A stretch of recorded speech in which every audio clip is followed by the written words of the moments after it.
invisible presence. In 1935, this is what British audiences missed when they watched the French-made Golgotha, Robert Le Vigan playing a full-frontal Jesus. Mais tout de même, tu es roi.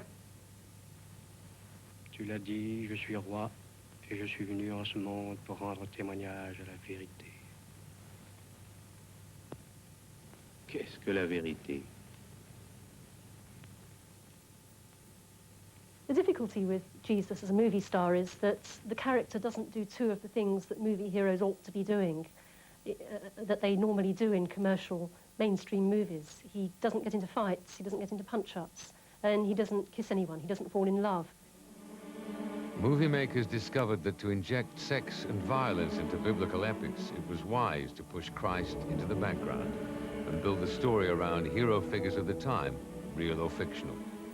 In the 1950s, Jesus made guest appearances in widescreen CinemaScope, the image-stretching format designed to repel the challenge of that upstart TV. When Hollywood took its courage in both grasping hands and made the first Life of Jesus movie since King of Kings, it borrowed Cecil B. DeMille's title, but alas, not his flair. Nicholas Ray was not the first talented director to stumble under the weight of his theological burden. His answer to the famous question, is Jesus human or divine, seemed to be neither. He's Jeffrey Hunter.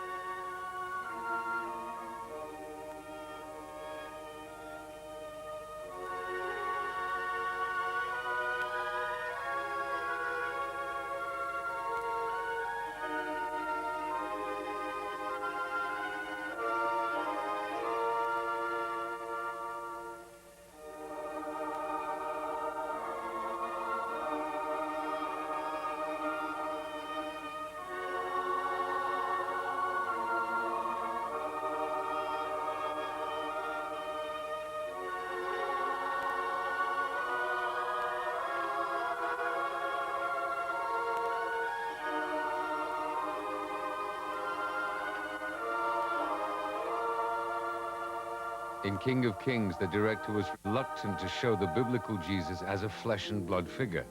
This was a Christ not only without hormones, but without sweat glands. George Stevens decided to shoot the greatest story ever told in the Mesa country of Utah, because the landscape offered him a poetic truth that Israel's did not. But more than this, he wanted to convey historical truth about the life of Christ that other films, he believed, had failed to deliver. It was certainly one part of my father's purpose in making the film. First, that this be a film of compassion and the compassion that Jesus represented, and certainly that it not, continue this business of the Jews being Christ killers. And he worked very hard at that, and I think it was important to him, and I think it was one of the virtues of the film, that this, what he called the mischief of that, was removed from the story.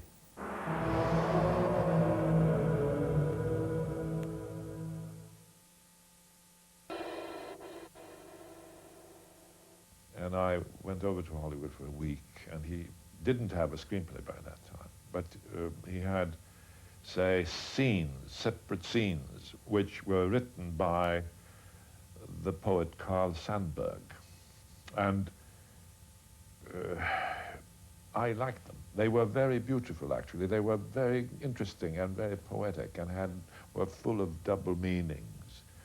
And he also presented me essays of what he wanted to do with the film, what kind of a Jesus he wanted to show.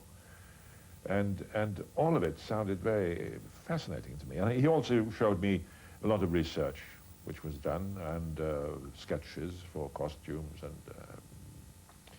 and sets. And finally I agreed to do it. I think he was looking most of all for someone to play that role whom you could believe was Jesus of Nazareth. And he was aware that the personality of star actors would come between the actor and the audience. And we were also skeptical that we would ever find an unknown actor with sufficient skill to play the role. And then we kind of came upon the idea of Max von Sydow, who we had seen in the wonderful Ingmar Bergman films. And he became our Jesus.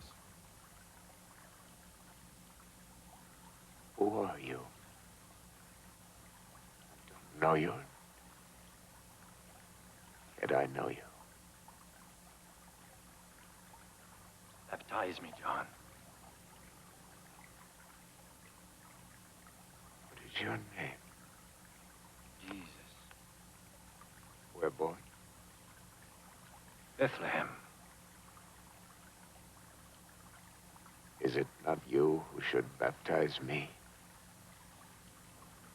Why do you ask me this? In the scriptures it's written, from you, Bethlehem, shall he come forth, who is to be ruler in all Israel, whose coming has been of old, from time everlasting.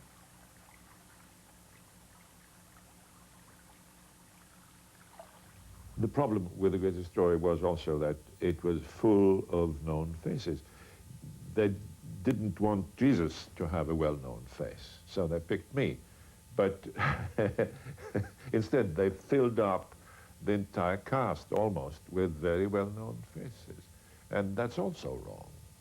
Starting with the premise that we would have this unknown but very distinguished actor playing Jesus, we felt there was an opportunity there to enlist all of the major actors of the time and include them into the film, which obviously was have the one purpose of helping attract an audience. Although I think for the most part in casting the star actors, I think it really helped the film.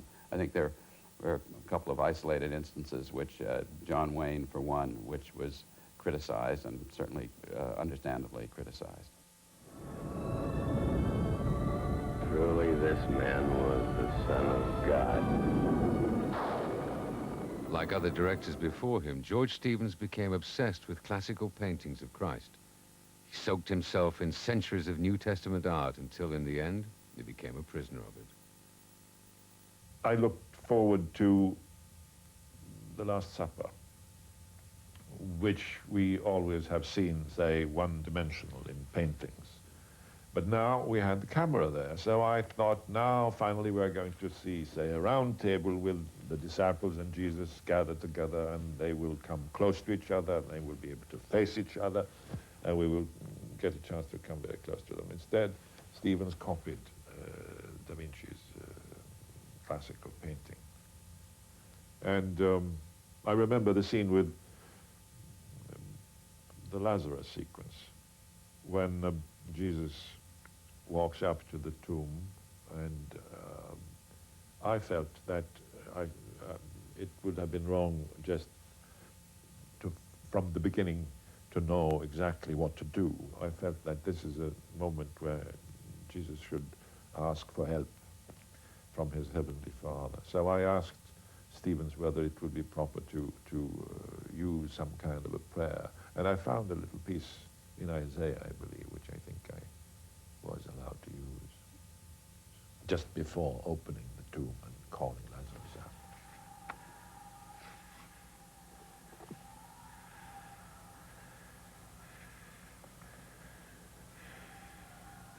Who is like thee, O Father, in heaven, majestic in holiness, terrible in glorious deeds, doing wonders. There is none that can deliver out of thy hand. You wound and you heal. You kill and you make alive.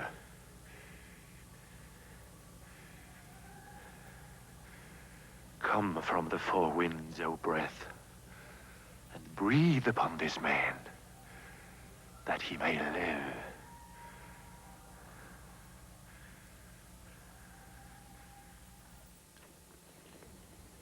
As one of Hollywood's most bankable directors, George Stevens was allowed to spend millions on expensive locations.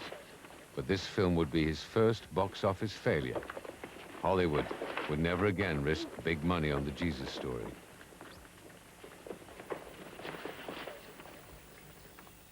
I saw, when I was making a film about my father, I saw an interview that he did where he had just been to a screening of the film. And even though the film, by those who measure films only by their bank accounts, was a failure, though it received critical acclaim and was appreciated by many audiences, he said in this interview, he said, if I had to do it over again, I said, I think I'd do it just about the same way. And that's the way I would do it again if I had to do it again. Don't know whether I could get a loan big enough to go into it, but on that premise. In Europe, a low-budget movie would have much greater impact.